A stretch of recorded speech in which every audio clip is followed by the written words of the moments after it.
নমস্কার বন্ধুরা, আজকে আবার হাজির হয়েছি নতুন একটা রেসিপি নিয়ে। এই রেসিপিটা অনেক পুরনো, প্রায় 100 বছরের পুরনো একটা রেসিপি। আজ তোমাদের সঙ্গে শেয়ার করব বলে এসেছি। এখানে একটা নিয়েছি কাঁচা কুমড়ো এবং এক বাটি মটর কলা, যেটা আমরা ঘুগনি করি, সেই ঘুগনির মটর কলা। কাঁচা কুমড়ো বলে হয়তো অনেকেই নাক ছিটকায়, কাঁচা কুমড়ো খেতে চায় না, কুমড়োটাই হয়তো খেতে চায় না, কিন্তু এই রেসিপিটা একবার ট্রাই করে দেখো। এত সুন্দর একটা রেসিপি এবং এত টেস্টি, একবার বানালে মনে হবে বারবারই বানাই। এখানে আমি কাঁচা কুমড়োটা এইভাবে টুকরো টুকরো করে নিলাম। আমি পুরো কাঁচা কুমড়োটা নিলাম না, কারণ অনেকটাই হয়ে যাবে। আমি এইভাবে কেটে নিয়েছি এবং বীজগুলো আলাদা করে দিয়েছি। এই কুমড়োর সাথে আমি সামান্য আলু দেবো বলে আমি একটা বড় সাইজের আলু টুকরো করে নিয়েছি। এখানে যেহেতু মটর কলাই দিয়ে রান্নাটা হবে, সেই কারণে মটর কলাইগুলো কিন্তু আমি আগের রাতে ভিজিয়ে রেখে দিয়েছিলাম, কারণ 6-7 ঘন্টা মটর কলাই না ভেজালে ঠিক মতন সেদ্ধ হতে চায় না। আমি এবার মটর কলাইটা সামান্য লবণ দিয়ে সেদ্ধ করে নেব। মটর কলাইটা আমি এইভাবে প্রেসারেই সেদ্ধ করব, কারণ কড়াইয়ে ঠিকঠাক সেদ্ধ হতে চায় না। এবার আমি একটা কড়াইতে বেশ কিছুটা সাদা তেল নিলাম। এবার যে আমি কাঁচা কুমড়োটা কেটে রেখেছি এবং আলু কেটে রেখেছি, সেগুলো সামান্য ভেজে নেব। প্রথমে আমি আলুটা দিয়ে দিলাম তেলের মধ্যে। 5 মিনিট নাড়াচাড়া করার পর কুমড়োগুলো দিয়ে দেব।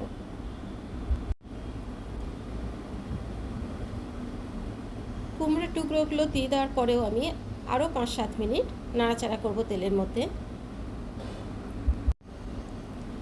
কারণ এইভাবে তেলের মধ্যে একটু নাড়াচাড়া করে নিলে 5-7 মিনিট ভেজে নিলে টেস্টটা খুবই ভালো হয়।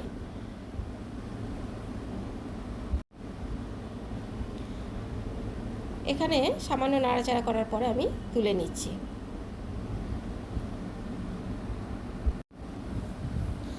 এবার ওই তেলের মধ্যেই 1/2 চামচ গোটা জিরে এবং একটা তেজপাতা ফোড়ন দিয়ে দিলাম, এবং একটা টমেটোর টুকরো আমি করে রেখেছিলাম, সেটাও তেলের মধ্যে দিয়ে দিলাম। টমেটোটা যতক্ষণ না কাঁচা গন্ধ চলে যাচ্ছে, একটু নরম হচ্ছে, ততক্ষণ আমি তেলের মধ্যে নাড়াচাড়া করে নিলাম। এবার এর মধ্যে 4 চামচ পেঁয়াজ বাটা দিয়ে দিলাম। এবার এই পেঁয়াজ বাটাটা দেওয়ার পরেও 5 মিনিট মতো নাড়াচাড়া করে নিলাম। এবার এর মধ্যে আদা এবং রসুন এবং একটা কাঁচা লঙ্কা দিয়ে পেস্ট করে নিয়েছি, সেটা দিয়ে দিলাম 1 চামচ। এটাও খুব ভালো করে নাড়াচাড়া করে নিতে হবে। এরপর কিছু ঘরোয়া মশলা এর মধ্যে দেব।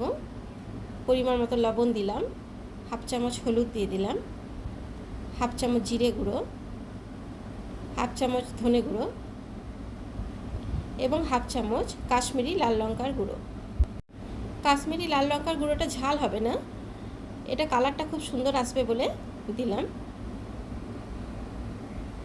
এবার সমস্ত মশলা খুব ভালো করে নাড়াচাড়া করে নিতে হবে। এবার যে সবজিটা আমি ভেজে রেখেছিলাম, আলু এবং কুমড়ো, সেটা দিয়ে দিলাম। এই মশলাটার সঙ্গে এই সবজিটা আবারও খুব ভালো করে নাড়াচাড়া করে নিতে হবে।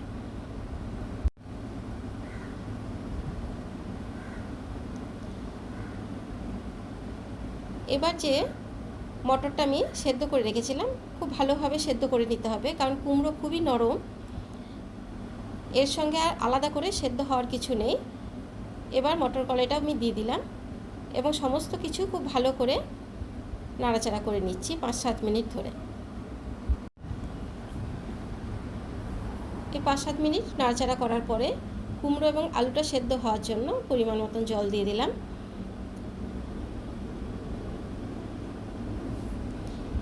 এবার এটা সেদ্ধ হওয়ার পরে ফিরে আসছি। এবার এটা সেদ্ধ হয়ে গেছে কুমড়ো এবং আলু, কিন্তু রান্নাটা এখানেই শেষ নয়, এর মধ্যে এখনও দুটো জিনিস আমি দেব। এটা খুব ভালো করে মিক্স করে নিতে হবে। টেস্টের জন্য 1/2 চামচ চিনি দিয়ে দিলাম এবং সবশেষ গরম মশলা গুঁড়ো। এবার খুব ভালো করে মিক্স করে নেওয়ার পরে রান্নাটা কমপ্লিট। আমার এই রান্নাটা যদি ভালো লাগে তাহলে অবশ্যই লাইক শেয়ার করো এবং নতুন বন্ধুদের বলছি সাবস্ক্রাইব করে নিও আমার চ্যানেলটিকে। আমার এই ভিডিও পুরো দেখার জন্য অনেক অনেক ধন্যবাদ।